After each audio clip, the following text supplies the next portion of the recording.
Hello friends, welcome to my YouTube channel. बहुत लंबे समय के बाद आज वीडियो बनाने का मौका मिला है। तो देखिए, इस वीडियो में हम लोग क्या डिस्कस करेंगे। इस वीडियो में हम लोग क्लास 10th का जो मॉडल पेपर है जो एमपी बोर्ड ने अभी जारी किया है 2025 के लिए, उसके हम लोग एमसीक्यू के जो फिलअप्स वगैरह है मैथ्स द कॉलम में, उन सब के आंसर को हम लोग आज डिस्कस करेंगे। होप सो आप लोग कुछ नया सीखेंगे, एंजॉय करेंगे इस वीडियो को, और इसी के साथ साथ थोड़ा चैनल को भी सहयोग करेंगे। इसके लिए आपको बस कुछ नहीं करना है, सीधा सब्सक्राइब कीजिए, चैनल को लाइक कीजिए, और जो भी आपने सीखा है उसको आप कमेंट में बता सकते हैं। तो चलिए शुरू करते हैं। देखिए, सबसे पहले क्या है, दोनों ही भाषाओं में अपन इसको देखेंगे। तो पहला क्वेश्चन देखिए क्या है। पहला क्वेश्चन है 12, 16 और 20 का एचसीएफ। एचसीएफ पूछा है 12, 16 और 20 का। तो देखिए, इसको कैसे कर सकते हैं। तो सीधी सी बात है, जैसे 12 है तो 12 को आप कैसे लिख सकते हो। 12 को लिखा जा सकता है 2 2 जा 4, 4 3 जा 12। फिर 16 है तो 16 को आप 2 इंटू 2 इंटू 2 इंटू 2, 4 टाइम्स 2 लिख सकते हो। देन आफ्टर 20 है तो 20 को हम कैसे लिख सकते हैं, 2 इंटू 2 इंटू 2 जा 4, 4 5 जा 20। देखिए, जो कॉमन मिल रहा है आपको, एक 2 ये मिल जाएगा कॉमन, एक 2 ये मिल जाएगा। तो इससे कितना हो गया, 2 2 जा 4। Right answer is 4। फिर नेक्स्ट देखिए क्या है। नेक्स्ट है रैखिक बहुपद की घात होती है। रैखिक बहुपद मतलब लीनियर पॉलिनोमियल। लीनियर पॉलिनोमियल की क्या पावर होती है। तो देखिए, इसका क्या होगा, रैखिक बहुपद की घात होती है, लीनियर है, रैखिक है, तो इसका आंसर हो जाएगा 1। यहाँ पे कह रहा है समीकरण निकाय। यहाँ पे दो इक्वेशन आप देखिए दे रखे हैं, a1x b1y, है ना, और एक ही इक्वेशन दे रखी है। तो इसके अद्वितीय हल की कंडीशन पूछिए, मतलब यूनिक सॉल्यूशन की कंडीशन पूछिए। तो देखिए, ये वाला आपका राइट हो जाएगा। ये जो कंडीशन दे रखी है ये नो सॉल्यूशन की है। हिंदी में अगर बात करें तो ये कोई हल नहीं की कंडीशन है। और ये किसकी कंडीशन है, ये है condition infinite many solution, infinitely many solution. और हिंदी में इसको क्या बोलते हैं, ये किसकी कंडीशन है, अनेक हल की। आगे बढ़ते हैं। फोर्थ है द्विघात समीकरण के दो बराबर वास्तविक मूल होंगे। कह रहा है यहाँ पे क्वाड्रेटिक इक्वेशन दे रखी है और कह रहा है कि इसके दो बराबर वास्तविक मूल कब होंगे, मीन्स 2 रियल इक्वल रूट्स कब होंगे। तो हमको पता है वो कब होते हैं, जब b स्क्वायर माइनस 4ac 0 के बराबर होगा। राइट। फिर आगे देखिए क्या है, एपी दे रखी है, इसका 11th टर्म पूछा है। तो देखिए, एपी के 11 टर्म का फॉर्मूला, ये nth टर्म का फॉर्मूला क्या होता है। तो फॉर्मूला होता है a n equal to a plus n minus 1 into d. तो इसको सिंपली यहाँ पे सॉल्व कर लेंगे। देखिए, एन की जगह पे हमारा 11 आ जाएगा, 11। ए की जगह पे आपको दिख रहा है ये फर्स्ट टर्म -3 हो गया। यहाँ पे एन की जगह पे 11 माइनस 1 हो गया 10 इंटू डी की वैल्यू कितनी आएगी। तो डी की वैल्यू सेकेंड टर्म में से फर्स्ट टर्म को माइनस करके निकालते हैं। तो -1/2 माइनस का 3 है तो प्लस का 3 हो जाएगा। तो डी की वैल्यू कितनी निकल गई, 5/2। तो जब आप इसको सॉल्व करोगे तो 5 5 जो 25, 25 माइनस 3 कितना हो जाएगा, 22। तो राइट आंसर इज 22। चलिए आगे बढ़ते हैं, देखते हैं नेक्स्ट क्वेश्चन क्या है। कह रहे हैं बीच की दूरी निकालिए, है ना। 2 पॉइंट्स दे रखे हैं, इसके बीच की डिस्टेंस आपको निकालनी है। तो डिस्टेंस का भी हमको फॉर्मूला पता है। डिस्टेंस का क्या फॉर्मूला होता है, x2 माइनस x1, मतलब -2 माइनस 7। तो -2 प्लस 7 हो जाएगा एक्चुअल में, तो कितना आएगा 5, 5 का स्क्वायर प्लस -3 माइनस 7 कितना होगा, -10, -10 का स्क्वायर। तो 5 का स्क्वायर हो गया 25, 10 का स्क्वायर हो गया 100, 125। तो 125 को अपन क्या लिख सकते हैं, 5√5, है ना। तो right answer is a, option number A, 5√5 is the right answer. Let's discuss in English. So first one is SCF of 12, 16 and 20 is, so right answer is 4. Degree of linear polynomial, linear polynomial की degree 1. Unique solution की condition, first one, this condition represent no solution, and this one is for infinitely many solution. Now next question is the quadratic equation will have two equal roots. So equal roots कब होंगे, जब b square minus 4ac equal to 0। 11 term हमने अभी भी निकाला 22, then 5√5 distance.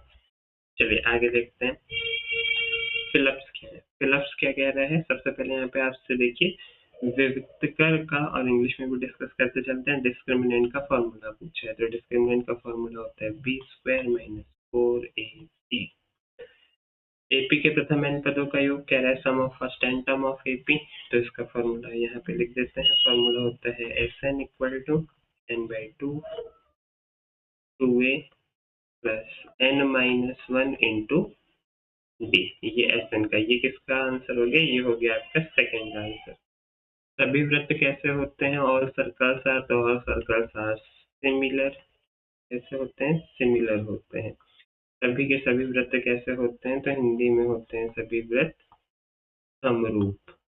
सभी वृत्त समरूप होते हैं। वृत्त तथा उसकी स्पर्श रेखा के उभयनिष्ठ बिंदु। देखिए यहाँ पे क्या कह रहा है? कह रहा है एक सर्कल है, यहाँ पे आपने ऐसे एक स्पर्श रेखा खींची, तो ये किस पॉइंट को टच करेगी? इसको इंग्लिश में टेंजेंट बोलते हैं। और यहाँ पे हमको ये कॉमन पॉइंट पूछा है, तो हिंदी में इसको बोलते हैं स्पर्श बिंदु। कौन सा बिंदु? स्पर्श बिंदु। और इसको देखेंगे इंग्लिश में, the common point of a tangent to a circle and the circle is called point of contact. जहाँ पे दोनों का क्या हो रहा है? कांटेक्ट हो रहा है, तो इसका हम लोग बोलेंगे point of contact, right. Next one is, किसी प्रयोग की सभी प्रारंभिक घटनाओं की प्रायिकताओं का योग कितना होता है? तो प्रायिकताओं का योग 1 होता है। प्रॉपर्टी बेस्ड है, the sum of the probabilities of all the elementary events of an experiment is 1।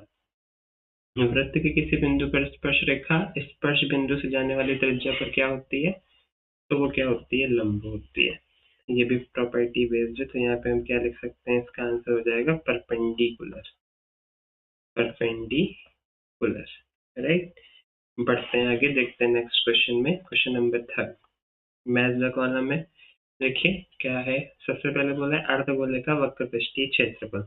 अर्धगोले का वक्र पृष्ठीय क्षेत्रफल हो जाएगा 2πr²। बेलन का वक्र पृष्ठीय क्षेत्रफल क्या होता है? तो 2πrh। त्रिज्यखंड का क्षेत्रफल आपको ये दे रखा है θ/360 πr²। कॉटेक इसके इक्वल होता है, तो सबको पता है कॉटेक इसके इक्वल होता है 1/na। कॉसेक स्क्वायर है third identity 1 plus cot square है sin 0 degree is 0। The curved surface area of the hemisphere 2πr². The curved surface area of cylinder 2πrh. Area of sector of a circle f1। cot a किसके equal होता है? 1/10 है, then 1 plus 10 square है and 0। और जो है वो देखिए क्या कह रहा है, ट्रू और फॉल्स हमको बताना है। कह रहा है ये जो इक्वेशन दे रखी है वो एक द्विघात समीकरण नहीं है, ये एक क्वाड्रेटिक इक्वेशन नहीं है। देखिए जब आप इसको ओपन करोगे, सॉल्व करोगे, तो आपको दिख रहा है ये x² माइनस 4x प्लस 4 लिखा हुआ है, और ये प्लस का 1 है, और इक्वल में क्या लिखा हुआ है? 2x minus 3। तो आप देख रहे हो अगर हम इसको सॉल्व भी करेंगे तो x² तो बचेगा ही बचेगा, है ना। तो ये बिल्कुल एक क्वाड्रेटिक इक्वेशन है, तो इसका आंसर हो जाएगा फॉल्स, क्योंकि यहाँ पे क्या लिखा हुआ है? नहीं है, नॉट अ क्वाड्रेटिक इक्वेशन, तो ये हो जाएगा फॉल्स। ये क्वाड्रेटिक इक्वेशन है। कह रहा है एपी का सार्वंतर -2 है। एक एपी गिवन है अपन को, कह रहा है उसका कॉमन डिफरेंस कितना है? -2। तो देखिए कॉमन डिफरेंस कैसे निकालते हैं? सेकेंड टर्म में से फर्स्ट टर्म को माइनस करके, फर्स्ट टर्म को आप माइनस करोगे तो यहाँ पे कितना आएगा? -2/2। और इसको सॉल्व करेंगे तो -1। यहाँ पे -2 दे रखा है, तो ये भी हमारा हो जाएगा फॉल्स। थर्ड वन इज, सभी समद्विबाहु त्रिभुज समरूप होते हैं, तो ये भी गलत बात है ना। और आइसोसेलेस ट्रायंगल आर सिमिलर, नहीं। फिर उसके बाद क्या लिखा हुआ है? बिंदुओं ए और ए का मध्य बिंदु 9,3 है। Mid point of points is 9,3। तो मिड पॉइंट का क्या फॉर्मूला होता है? मिड पॉइंट निकालने का तरीका होता है x1 प्लस x2/2। तो जब हम इसका निकालेंगे तो 3 प्लस 6 कितना होगा? 9, और 9/2 आना चाहिए, बट यहाँ पे 9 दे रखा है, तो ये भी क्या हो जाएगा? फॉल्स। नेक्स्ट क्या है? किसी घटना ई के लिए PE bar equal to 1 minus PE, बिल्कुल ठीक है ये। और यहाँ पे देखिए for an event PE bar equal to 1 minus PE, true. यहाँ पे देखिए मीन मीडियन मोड में ये बिल्कुल करेक्ट रिलेशन दे रखा है। जो 3 मीडियन होता है वो मोड प्लस 2 मीडियन के इक्वल होता है, 2 मीन के इक्वल होता है, तो ये हो जाएगा हमारा ट्रू। ठीक है। क्वेश्चन नंबर 5 में देखिए क्या है। क्वेश्चन नंबर 5 में कह रहा है कि कौन कौन समरूपता की कसौटी लिखिए। कह रहे हैं right the angle similarity criteria. तो देखिए मान लेते हैं यहाँ पे हमारे पास दो ट्रायंगल है, अगर उसके कोरिस्पॉन्डिंग एंगल क्या हो जाए, सेम आ जाए, इक्वल आ जाए। मान के चलिए ये ए है, ये पी है, ये क्यू है, और मान के चलिए क्यू किसके इक्वल आ गए, ये मान के चलिए सॉरी ये बी है और ये यहाँ पे एंगल क्यू है। तो अगर हम बोल रहे हैं एंगल है एंगल पी के इक्वल है और एंगल बी एंगल क्यू के इक्वल है, तो इस टाइप की जो क्राइटेरिया होता है उसको हम लोग बोलते हैं एंगल एंगल समरूपता या angle angle similarity criteria, right. तो ये हो गया। सेकंड नंबर का क्या है, बीच के डिस्टेंस का फॉर्मूला पूछा है आपसे। तो डिस्टेंस का क्या फॉर्मूला होता है पता ही है, रूट में x2 माइनस x1 का whole square plus y2 minus y1 का होल स्क्वायर। ये फॉर्मूला होता है y2 माइनस, एक बार फिर से बोल देते हैं, यहाँ क्लियर नहीं शो कर रहा है, x2 माइनस x1 का whole square plus y2 minus y1 का होल स्क्वायर। ठीक है, डिस्टेंस बोला है 2 पॉइंट्स का। कह रहा है दृष्टि रेखा की परिभाषा लिखिए, right a definition of the line of the side. देखिए इसकी डेफिनेशन आपको थोड़ा सा बुक में देख लेनी है। एक्चुअल में होता क्या है कि ये जो हमारी आईज जो है वो किसी ऑब्जेक्ट के साथ जो लाइन बना देखते हैं जब अपन, तो उस ऑब्जेक्ट की तरफ जो रेखा होगी वही हमारी दृष्टि रेखा होती है। बुक में आपको इसकी प्रॉपर डेफिनेशन मिल जाएगी।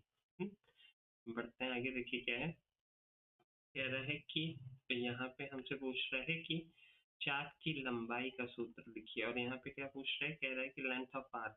तो लेंथ ऑफ आर्क का क्या फॉर्मूला होता है, बहुत सिंपल सा फॉर्मूला होता है, theta upon 360 degree into 2 pi R. 2 pi R, ये पाई है, 2 पाई आर। नेक्स्ट क्वेश्चन है, एक वृत्त की कितनी स्पर्श रेखाएं हो सकती हैं, how many tangents can a circle have. तो कितनी पॉसिबल है, तो इसकी पॉसिबल है टेंजेंट कितनी पॉसिबल है, इनफाइनाइट।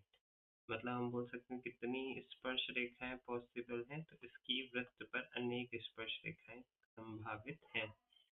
अवनमन कोण की परिभाषा लिखिए, right the definition of the angle of depression. तो देखिए एंगल ऑफ डिप्रेशन क्या होता है, जब कोई भी चीज ऊपर से नीचे की तरफ, मतलब मान के चलिए कोई यहाँ पे खड़ा है और वो नीचे की तरफ देख रहा है, तो उसके आई से जो ऑब्जेक्ट का जो एंगल क्रिएट होता है उसी को एंगल ऑफ डिप्रेशन बोलते हैं, उसी को हम लोग बोलते हैं अवनमन कोण, है ना। इसकी भी प्रॉपर डेफिनेशन आपको बुक में देख लेनी है एक बार। तो देखिए ये रहा आज के पूरे वीडियो का सारांश, और होप सो आपने थोड़ा कुछ नया सीखा होगा। तो प्लीज इस चैनल को सब्सक्राइब कर दीजिए, वीडियो को लाइक कर दीजिए, और जो भी आपको लगे फीडबैक देने के लिए तो वो आप कमेंट में बता सकते हैं। थैंक यू, मिलते हैं नेक्स्ट वीडियो में।